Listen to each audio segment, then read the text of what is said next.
believe that if there's any social change or any social transformation, we as the Department of Education must be at the forefront of this critical change. I believe that we are in the last minutes, not hours, last minutes of our language, and we as a department must do what we can to preserve our language, revitalize it.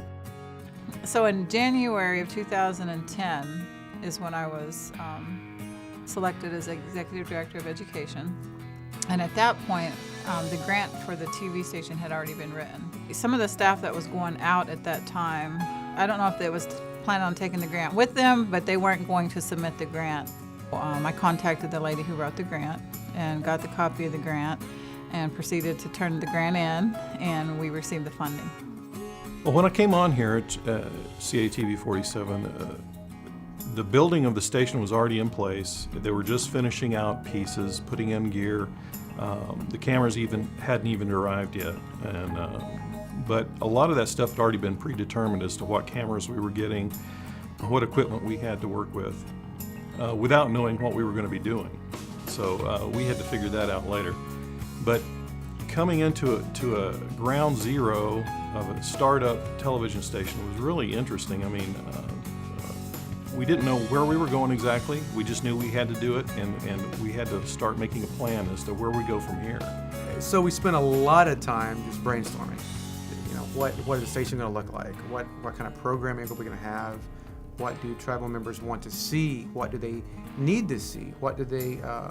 What issues can we address? As Executive Director of Education, I believe that I know the importance of media and Cheyenne Arapaho television. Bridging the gap is important for organizations or institutions, and in this case it's very important for us as tribes to have an opportunity to allow the public, the community to know what we're doing here at the tribe. I believe media is important for the Cheyenne Arapaho tribes because many times tribes get bad publicity. Tribes get political, and more often than not, the Cheyenne Arapaho tribes have been in a negative light as far as politics and moving forward. And I believe that CATV has shed a positive light on the Cheyenne Arapaho tribes and the culture and the good things that we do and our youth, our language. We started off doing small productions here and there, and then we had to put those in rotation, but we quickly realized we didn't have enough programming to fill a 24-hour day, and we weren't going to get there just with 2 or 3 people. It just was not going to happen.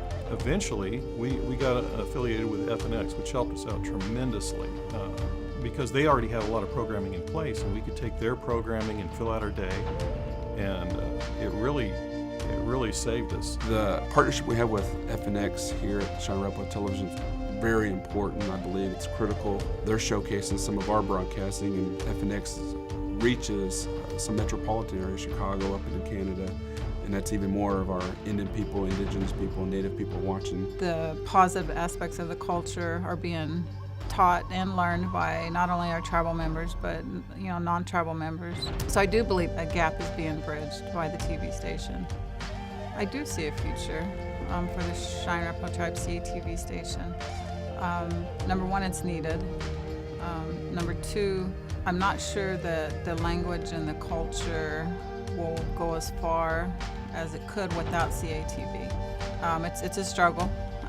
Our languages are in a crisis situation, and I know that CATV has the capabilities and the desire to help our Cheyenne Arapaho tribal members learn the language and our non-tribal members to appreciate the Cheyenne Arapaho culture and language. Media is a conduit. We are bridging the gap.